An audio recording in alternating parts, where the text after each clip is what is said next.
toda la juventud. Sean bienvenidos a Te Educas, el podcast. Hoy tenemos un súper programa y te invitamos a estar con nosotros, como todas las ediciones de este hermoso podcast, donde hablamos de educación. Bienvenidos. Síganos en Facebook, en Twitter y en Instagram como Acción Universitaria, y también estamos en YouTube como Acción Universitaria Nicaragua, y estamos en Spotify para que escuchen nuestros podcasts como Acción Universitaria Radio. Recuerden también sintonizarnos en cada uno de los canales que tenemos y ver nuestros videos. Síganos, denos like y se pueden ganar premios de souvenirs de Acción Universitaria Radio.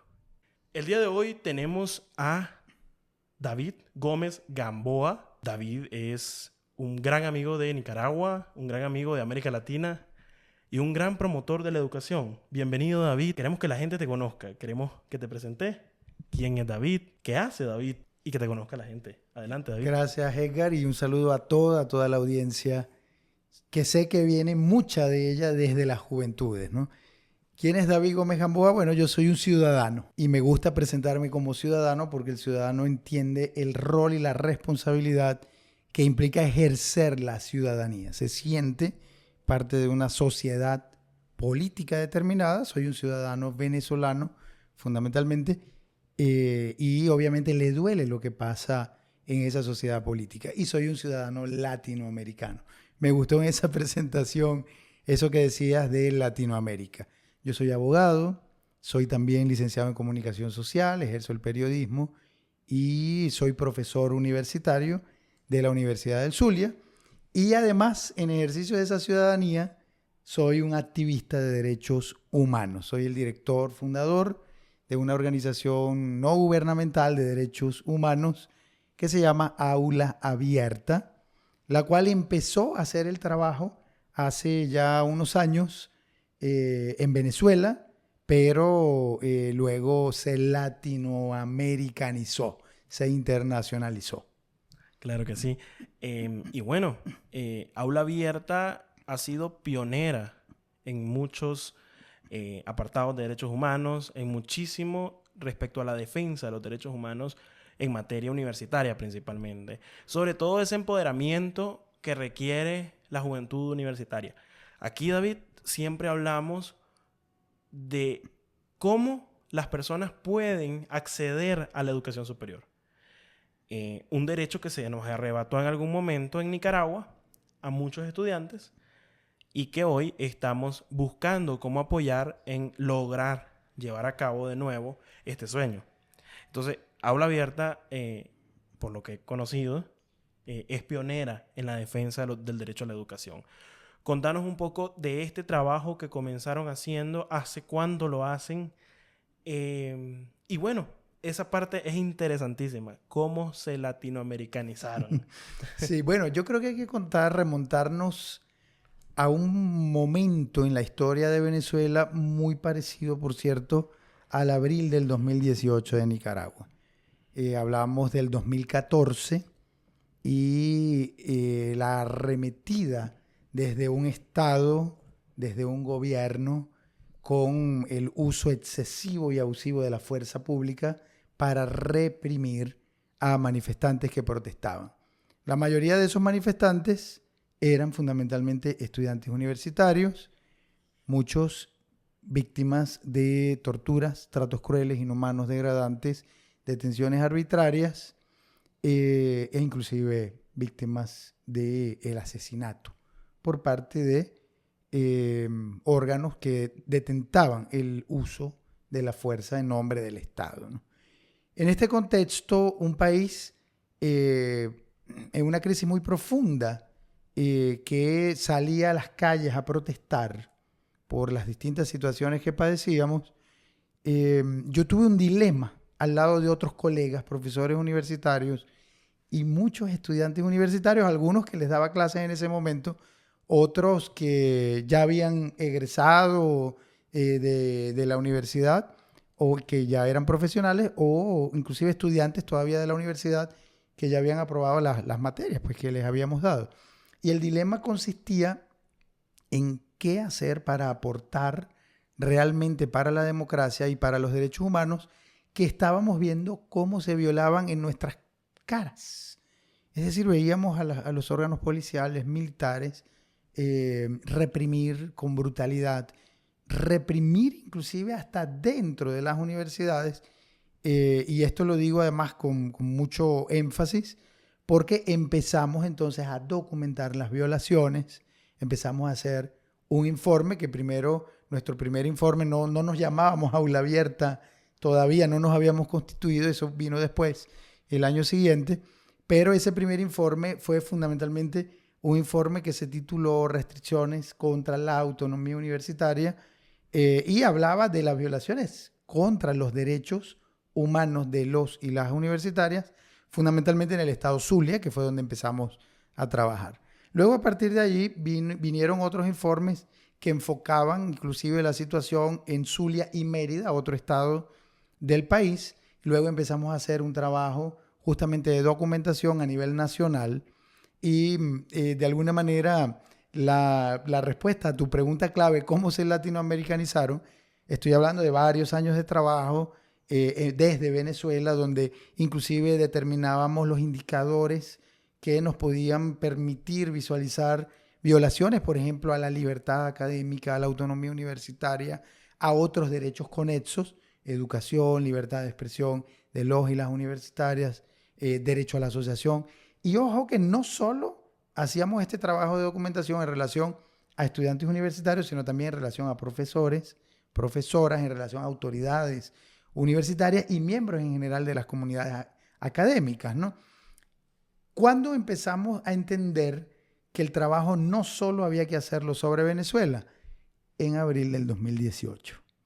En abril del 2018 empezamos a ver cómo en Nicaragua se estaba repitiendo tal cual la historia de las violaciones contra los y las universitarias, bajo la criminalización de la protesta, bajo la tortura, tratos crueles, inhumanos, degradantes, el empleo inclusive hasta de francotiradores en algunas partes vinculadas a la vialidad pública, donde las principales víctimas eran fundamentalmente estudiantes universitarios, en un proceso que sin duda alguna tuvo muchos elementos que pueden de alguna manera caracterizar paralelismos en las violaciones de derechos humanos.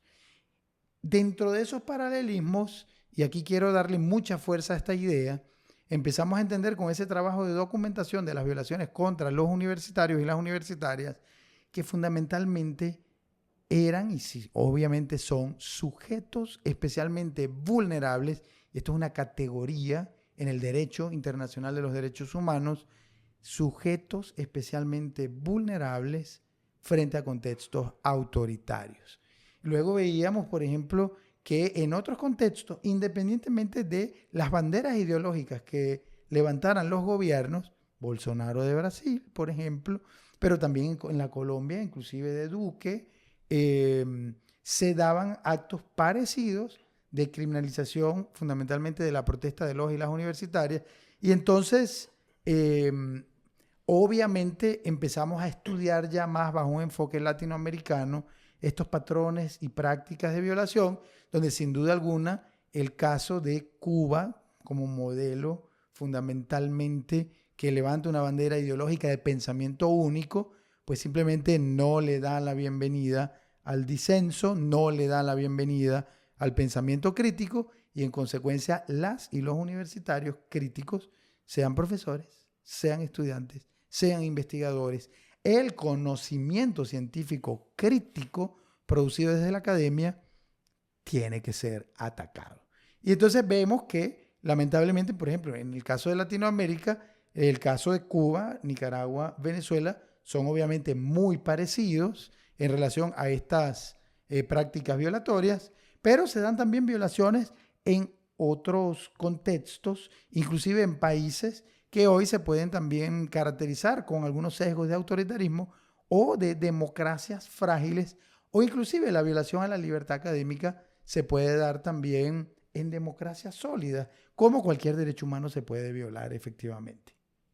En efecto, David, este trabajo a nivel latinoamericano obedece, o yo creo que es necesario, en muchísimas de nuestras organizaciones porque hay muchísimas amenazas en la región. O sea, no solamente es una cuestión que nos puede pasar a nosotros, porque a veces sucede que en los países donde se está bien, donde no están sucediendo estas violaciones a derechos humanos, solemos decir, bueno, pero es que a ellos les pasó por esto, ¿verdad? A ellos les sucede porque votaron mal. A veces incluso la gente se va al ámbito electoral, etcétera, etcétera. Pero bueno, o sea, es una cuestión que nos puede pasar mañana a cualquiera de nuestros países, Claro. incluidas las democracias sólidas, ¿no? Sólidas. De hecho, pasa en Europa. Obviamente en el mundo inclusive hay un declive en materia de libertad académica donde hay casos muy, muy graves que, por cierto, coinciden en esto que acabo de decir, de ver a las y los universitarios críticos como blancos de ataque porque molesta el conocimiento científico crítico que pueden producir o inclusive molesta su participación en el debate crítico. Fíjate que me parece súper interesante la parte en la que los universitarios y las universitarias tienen un papel fundamental en los cambios sociales de su país. Así es.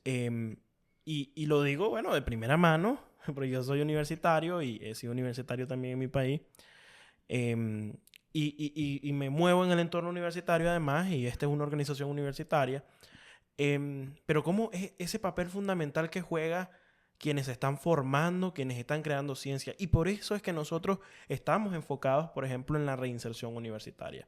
Sí. Que, digamos, son derechos perdidos que tienen que volver a adquirirse sí o sí, ¿verdad? Sí, en efecto, tú acabas de decir una idea clave, ¿no? Que es la ligazón, la vinculación de la universidad como institución per se con la idea misma de la democracia y del desarrollo. Claro. La vinculación de las y los universitarios como sujetos, investigadores, profesores, estudiantes, quienes participan en el proceso académico en relación a la democracia y al desarrollo. Y justamente el ejemplo para que la audiencia un poco lo pueda entender, ¿por qué la libertad académica, por qué la universidad que produzca, que sea una fábrica del pensamiento crítico, es necesaria para la democracia y para el desarrollo? Porque en una sociedad donde esa producción del conocimiento y el pensamiento crítico no se pueda dar, lamentablemente es una sociedad que está condenada a perder su democracia, condenada a convertirse en una sociedad de oscurantismo, de oscuridad. Fíjate que muchos lemas, inclusive, de muchas universidades tienen que ver con la transformación desde las tinieblas hacia la luz. En el caso venezolano, la UCB, la casa que vence las sombras. En el caso de la Universidad del Zulia, donde yo soy profesor, postnubila feu, es decir, después de las tinieblas, la luz, ¿no? La claridad, ¿no? Justamente el efecto de la universidad es ser una especie de faro en una sociedad para alumbrar con el conocimiento científico, y ese alumbrar significa la solución de los problemas de esa sociedad. Fíjate que nos vamos a la pandemia, es el ejemplo que quería comentarles, ¿no? Nos vamos a la pandemia, 2020. El caso del profesor Miguel Orozco en Nicaragua, director del CIES, del Centro de Investigaciones en Materia de Salud de la UNAM Managua, quien luego de dar unas declaraciones a un medio internacional fue objeto de destitución, no solo él, sino todo el tren directivo del Centro de Investigaciones de Salud. Estamos hablando de un especialista, experto académico en temas de salud que dirigía un centro de investigación en esa materia, que inmediatamente por hacer una declaración crítica que aportaba a la sociedad sobre el tema de la pandemia, nada más y nada menos, fue objeto de represalias. ¿Quién pierde? No solo estos académicos que no pueden, obviamente, compartir su experticia académica con esa sociedad, sino que pierde además la sociedad misma. ¿Por qué? Porque esa experticia académica no puede circular dentro de esa sociedad y se afectan derechos conexos, en este caso la salud pública. En Venezuela ocurrió un caso casi muy, muy parecido, el caso de la Academia de las Ciencias Físicas, Matemáticas y Naturales, que en el contexto de la pandemia produjo un informe sobre el posible aumento de casos, aplicando el método estadístico matemático, de casos de COVID en el país. Inmediatamente, Diosdado Cabello, desde su programa con el mazo dando, les amenazó con la operación Tuntún. Eso significa tocar la puerta de los académicos y obviamente es una amenaza que va en un mensaje muy claro de la aplicación de la fuerza, de la violencia contra quien, como experto académico, se pronuncia sobre un tema prohibido del cual no se puede hablar. En el caso de Venezuela, por ejemplo, en el 2019, en la Universidad en varias universidades, de hecho, del país, Simón Bolívar, UCB, etcétera, se iba a hacer una clase para analizar el modelo político, la crisis política del país. Un país que ya desde ese año, desde años anteriores, estaba fundamentalmente visto como el país con la crisis migratoria que producía, la crisis migratoria por migración forzada de venezolanos que se iban al exterior, más escandalosa de la historia de América. Es decir, estamos hablando de un país con problemas políticos realmente serios. Bueno, esas universidades no se podía discutir, por ejemplo, fue prohibido por tribunales respectivos en materia penal la posibilidad de hacer, por ejemplo, un videoforo para ver un documental que analizaba, por ejemplo, el tema de la crisis política del país. Y así casos de casos. Por ejemplo, el director de posgrado de medicina de la Universidad del Zulia, posgrado de medicina, cuando se pronunció sobre el tema, por ejemplo, también del COVID, inmediatamente fue objeto de amenazas por parte del gobernador del estado o profesores inclusive privados de libertad luego de que publicaran alguna producción científica crítica en relación a alguna situación que al gobierno le pueda molestar. Hoy tenemos inclusive el caso del profesor Freddy Quesada en Nicaragua, un profesor activista en realidad en favor de la causa de la democracia en Nicaragua, que al lado de muchos otros estudiantes, profesores, él además había sido destituido en ese contexto de las protestas, básicamente han sido muestras de cómo un académico, bien sea un profesor o inclusive un estudiante crítico, y tú además eres también ejemplo de eso, y muchos de tus compañeros, cientos de nicaragüenses, víctimas justamente por levantar la voz crítica, el pensamiento crítico, cuando en un régimen autoritario pues simplemente es prohibido. Claro que sí, David. Bueno, estos patrones para ejercer autoritarismo en la universidad son muy claros incluso. Porque probablemente se busque tratar de que no exista una verdad probada científicamente. Porque eso contradice cualquier versión inventada que se cree desde el gobierno, desde el Estado. Y justamente yo creo que la universidad sirve para esto, ¿no? Para dirimir estas dudas que pueden existir porque las hace con material probatorio científico. Y bueno, por eso es que las universidades son parte fundamental de la democracia de nuestros países, ¿no? Así es, efectivamente. Sí, de hecho, las universidades, fíjate que yo usé el término, son las fábricas del conocimiento científico. Exactamente. No cualquier propuesta es conocimiento científico. Para ser conocimiento científico, justamente la ciencia establece, dependiendo obviamente de las áreas del conocimiento, establece un método, el método científico para llegar justamente al conocimiento científico. En cualquier caso, la universidad también es fábrica del pensamiento crítico. Es un escenario donde las diversas corrientes del pensamiento se pueden sentar justamente a discutir, a debatir problemas y a aportar soluciones. Y fíjate que la libertad académica protege eso, la producción del conocimiento científico, pero también protege que dentro y fuera, ojo, de la universidad, los académicos, las académicas, desde autoridades universitarias que son líderes o lideresas universitarias, desde líderes o lideresas del movimiento estudiantil, desde el profesorado y el personal de investigación, etcétera, puedan participar justamente en ese debate crítico. Una sociedad, para ser democrática, necesita de eso, porque además estamos hablando de unas ideas, un pensamiento que se expresa a través de esa vocería, o en cualquier caso, el conocimiento científico producido justamente a partir del proceso que pasa por distintas etapas del método científico que necesita la sociedad para ser democrática. Si eso lo eliminas, normalmente los regímenes autoritarios por eso ven a los universitarios justamente como blancos de ataque, porque no les interesa que esa información especializada, que esa información que viene de una experticia académica, a veces de muchos años, se difunda, circule. En la Universidad de Zulia, por ejemplo, en el año 2019, tuvimos la oportunidad de organizar con las autoridades universitarias un evento sobre el Día de Maracaibo en septiembre, el Día de la Ciudad.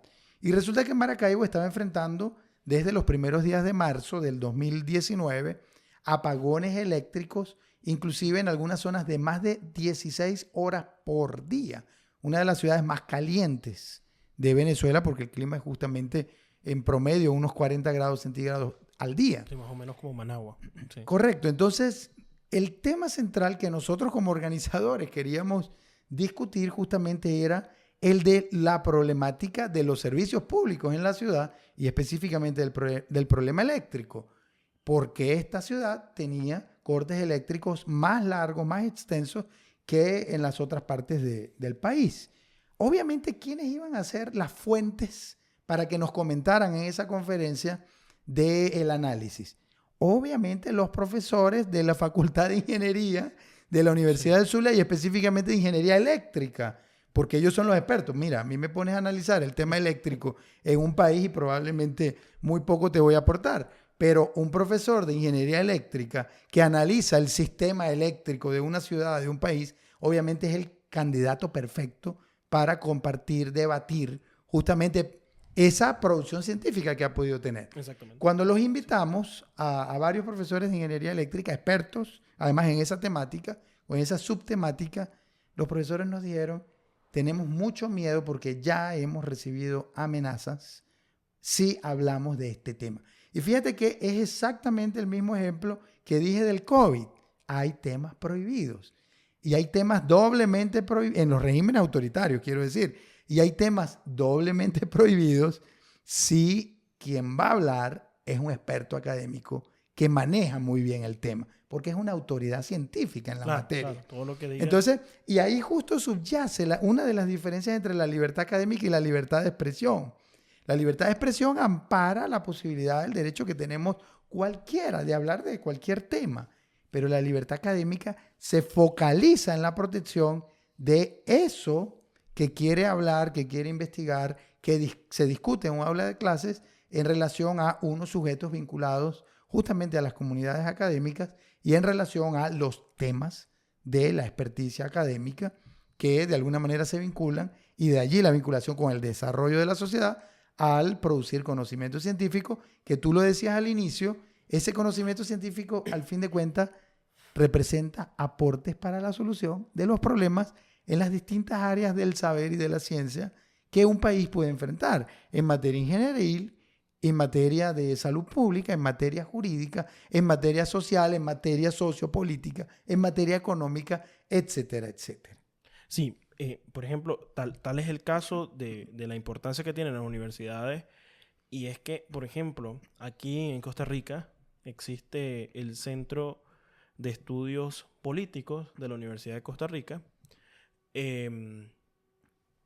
y el CIEP a veces hace encuestas, digamos, hace encuestas presidenciales que casi siempre llevan una buena certeza, digamos. Entonces, y esa encuesta es una encuesta que todo el mundo está esperando porque la hacen en diferentes etapas para medir cómo está, digamos... Las tendencias. Las tendencias, exacto. Y esas investigaciones son muy bien recibidas, ¿verdad? Bueno, también depende mucho de cuánto los medios de comunicación utilicen el conocimiento realmente científico que dan las universidades, que los gobiernos basen sus políticas públicas en las investigaciones que la universidad está realizando, porque en las universidades se genera conocimiento. Justamente los países más desarrollados son... invierten. Donde se invierte muchísimo más en investigación. Sí, una sociedad desprovista de universidades es una sociedad absolutamente condenada al subdesarrollo y condenada justamente a la desinstitucionalización democrática, condenada a la imposición del pensamiento único, condenada a que allí dentro de esa sociedad no se puedan debatir problemas desde el punto de vista académico que tienen que ver justamente con las realidades que puede enfrentar o padecer esa sociedad. De allí esa ligazón entre libertad académica, la función de la universidad per se con la democracia y con el desarrollo. Y por eso es que en los regímenes autoritarios Fíjate que no solo se atacan a las y los universitarios críticos, y cuando hablo de universitarios lo digo genéricamente estudiantes, profesores e investigadores, sino que también se ataca a la universidad per se, a la institución. Y el caso nicaragüense es particularmente preocupante. Por ejemplo, cuando un gobierno o un poder legislativo, en fin, una autoridad del Estado, le revoca la personalidad jurídica a una institución educativa, a una universidad, bajo la excusa de que es un centro de terrorismo, ¿no? El caso UCA, De la UCA. o le confisca sus bienes, está atacando a la universidad como institución. Cuando empezamos en el 2014 nos llamaba mucho la atención justamente ataques que las universidades sufrían en Venezuela, donde inclusive cuerpos policiales o militares les disparaban a las instalaciones dentro de la universidad, rompían y destruían parte de sus edificaciones, y esto es muy gráfico porque inclusive en algunos casos metían algún tipo de vehículos propios de los cuerpos policiales o militares, destruyendo parcialmente instalaciones, y es muy gráfico porque básicamente representa el ataque a la producción del conocimiento científico. Y de allí, principios como el de la inviolabilidad del recinto universitario o principios como el de la autonomía universitaria, para que las universidades se sientan justamente con la capacidad de poder desarrollar programas académicos de forma autonómica, sin la interrupción, sin que se inmiscuyan autoridades pues pasajeras de los gobiernos de turno, y justamente para que las universidades puedan hacer ciencia, la autonomía en sus distintas dimensiones, académica, financiera, administrativa, entre otras, ¿no? Y estos principios son muy importantes cuando hablamos de los derechos humanos vinculados a las y los universitarios, porque la libertad académica, en cualquier caso, es el derecho humano, ojo, y así ha sido reconocido en los principios interamericanos sobre libertad académica y autonomía universitaria desde diciembre del 2021 por la Comisión Interamericana de Derechos Humanos, el derecho humano que protege a los miembros de las comunidades académicas para que estos puedan producir conocimiento científico, participar en la actividad académica, publicar, debatir sin temor a represalias, sin ser objeto de discriminación, sin ser objeto de retaliaciones, para que puedan participar como universitarios en un ejercicio libre que promueva la producción del conocimiento científico, libre que promueva esa discusión y debate en el marco de la concepción, no de un pensamiento único, donde todos tienen que pensar y bajar la cabeza en relación a lo que les impone un gobierno autoritario. No, más bien el pensamiento plural, el pensamiento en democracia. Sí, y bueno, realmente no deja de ser lamentable el daño que se le ocasiona. Creo que ni siquiera lo dimensionan. El daño que a largo plazo, y bueno, ya desde este momento le están haciendo a la sociedad. Cuando se cierran universidades, cuando se confiscan universidades, cuando se roban las instalaciones de las universidades, y además se condicionan a un pensamiento único. El gran problema de esto es que no funciona así la ciencia. O sea, cuando vos producís conocimiento, hay hipótesis y vas creando conocimiento. No se puede. Y hay debate en cualquier caso. Exacto, hay un debate, de ideas. Sí, fíjate que además, ahora que hablas de daños, no solo el daño a la sociedad por destruir, cerrar universidades como fábricas del pensamiento crítico, sino el daño a las sociedades, por ejemplo, cuando el objetivo justamente de las retaliaciones justamente lo representan las juventudes universitarias. Y fíjate que el daño no es solo a esa generación presente que puede estar en un aula de clase formándose, donde hay violaciones diversas, el derecho a la educación, la libertad de expresión, en fin, la integridad física, psíquica y moral, la libertad personal, porque muchos además han sido objetos de privación ilegítima de libertad o desapariciones forzadas. Me refiero al daño a la sociedad política del mañana, a la que se le está privando de tener una clase de líderes y lideresas políticas que representen en el mañana esa clase que lleve las riendas de un país. Y por eso también las dictaduras o los regímenes autoritarios ven como blancos especiales a las juventudes universitarias. Porque no solo callan a los representantes del hoy, no solo vacían las calles o las instituciones de voces críticas, no solo vacían a la sociedad de voces críticas, sino que con ese actuar, al inhibir, al aniquilar a esa generación crítica universitaria, se está garantizando mantenerse en el poder sin disenso, sin crítica, por muchos años, porque no va a tener justamente a los políticos o a los profesionales del mañana que puedan de alguna manera liderar procesos críticos contra esas dictaduras. Por eso insistimos que es muy importante la protección de las juventudes universitarias, porque no solo representan el presente, sino también el futuro de las naciones. Y son los futuros líderes también Sí. de las naciones. Entonces, mientras una mejor formación tengan, mientras se formen en conocer la institucionalidad real de un país, en fortalecerla, además, en fortalecer los valores del país y en reconocer la existencia y el respeto por los derechos humanos, claramente esa sociedad va a avanzar de mejor manera. Sí, claro. A ver, esas juventudes que estudian hoy van a representar los gerentes o las gerentes Exacto. de las empresas del mañana, los o las juezas del Poder Judicial del mañana, van a representar la clase de profesionales en las distintas áreas de la ingeniería, de la medicina, en fin, de la economía, de todas las ciencias del mañana. Justamente por eso es que es tan importante, y aquí haciendo una reflexión ahora a lo interno de las universidades, es tan importante que las universidades sean espacios libres para la educación y la producción del conocimiento científico, donde no hayan, por ejemplo, prácticas de discriminación. Discriminación que se ha dado, por ejemplo, en Latinoamérica. Los números son realmente preocupantes en materia de violencia, por ejemplo, de género, contra las mujeres, contra personas que pueden pertenecer a las comunidades LGTBI o contra personas que pueden padecer algún tipo de discapacidad que no son bienvenidas o que pueden pertenecer a alguna etnia que no son bienvenidas, por ejemplo, en relación al proceso educativo. Y es muy importante entonces ratificar, en el caso de este tipo de prácticas, que en las universidades deben haber protocolos contra la violencia, por ejemplo, de género o contra cualquier tipo de violencia, para que este tipo de prácticas no se reproduzcan.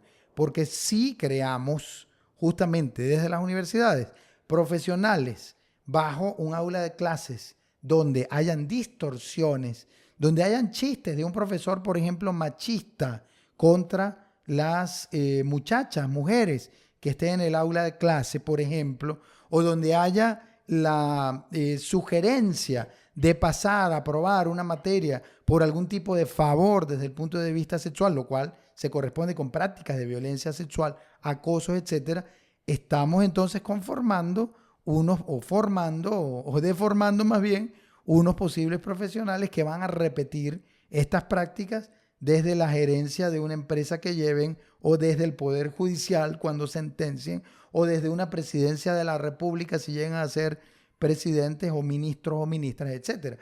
Las universidades deben ser espacios libres de violencia. Esta idea es muy importante porque en general en Latinoamérica tenemos déficits muy graves en relación a la tenencia de protocolos que se adecúen justamente a prácticas dentro de las universidades para erradicar acciones de violencia en general, pero sí quiero hacer mucho énfasis en el tema de la violencia de género, porque han habido casos muy preocupantes.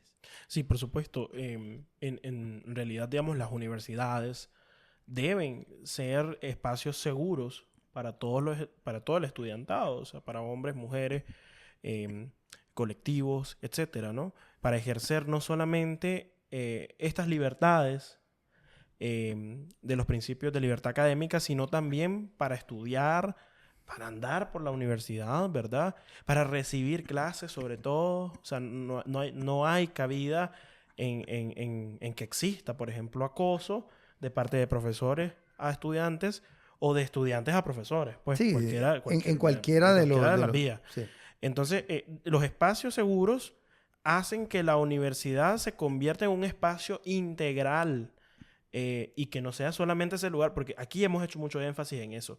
Y cada vez que invitamos personas o tenemos invitados e invitadas acá, hemos hecho un énfasis especial en que la universidad va más allá de ir a recibir clases y Sí, pasar exámenes. así La es. universidad tiene un valor increíble en donde creas un entorno social muy especial, Sí. ¿verdad? Y va más allá también de las 4 paredes que puede Ajá, representar el exacto, edificio de la exacto. universidad. Por ejemplo, esto es una sala que al fin de cuentas es una prolongación de la vida universitaria cuando un estudiante, por ejemplo, puede conversar y además publicar, difundir el producto de esa conversación, por ejemplo, con un profesor universitario, ¿no? Ujú. Es parte del rol que tanto un líder estudiantil como un profesor universitario, pues, ejercen justamente para la construcción Exacto. democrática de un país. Y eso es bien importante porque inclusive los principios interamericanos sobre libertad académica y autonomía universitaria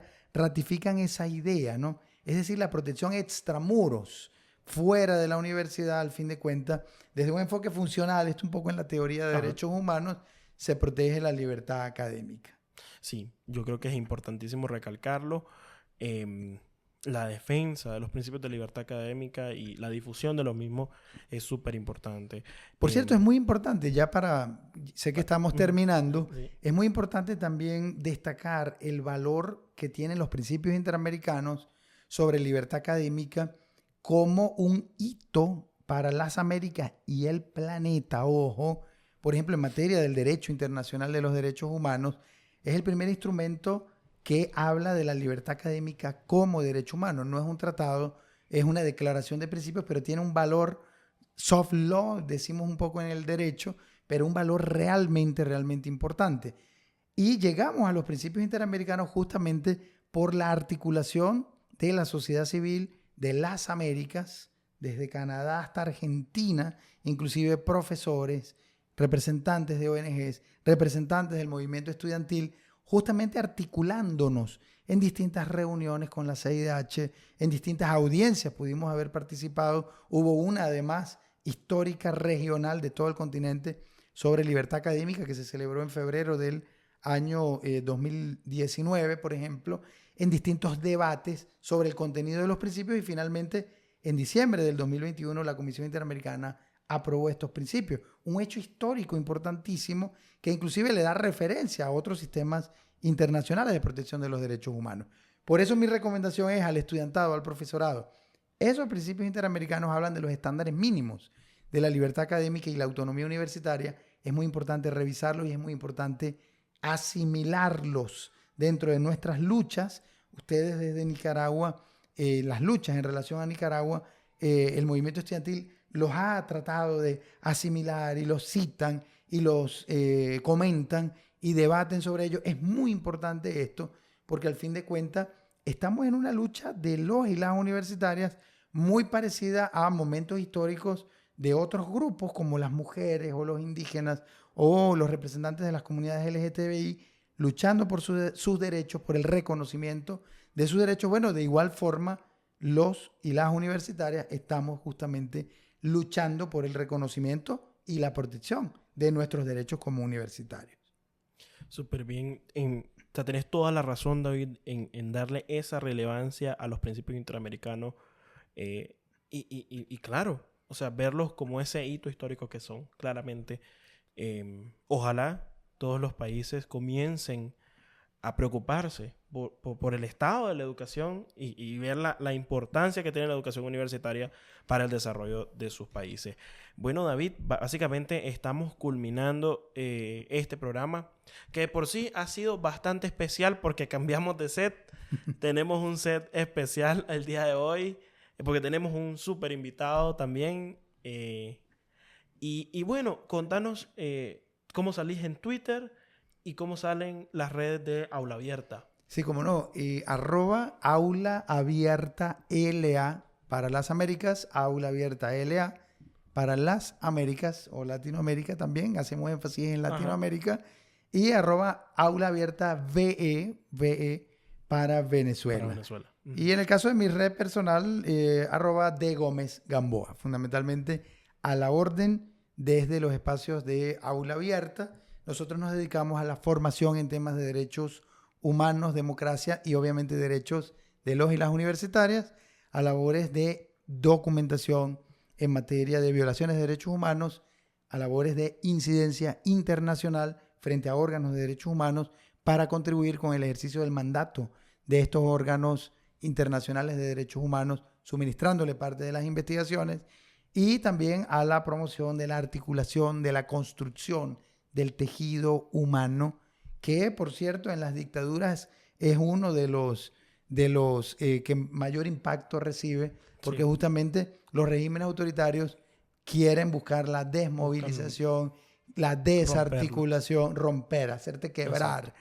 Quebrar no solo como persona, sino como miembro de una comunidad académica o cultural o asociativa, en fin, en cualquier caso, y eso también es muy importante trabajar. Exactamente. Bueno, gracias David Gómez Gamboa. Muchísimas gracias, Edgar, y un saludo a toda tu audiencia. Encantadísimo de haber compartido estos minutos. Un saludo a todos y vuelvo y repito, no se olviden de seguirnos en nuestras redes sociales como Acción Universitaria, @AcciónUnip en Twitter y en Instagram, y búsquennos para escuchar estos podcasts, entre otros programas que tenemos por ahí, en YouTube como Acción Universitaria Nicaragua y en Spotify, sobre todo para escucharnos como Acción Universitaria Radio. Yo soy Edgar Blanco y fui su host el día de hoy. Nos vemos. Te educas conociendo oportunidades nuevas, llegando a la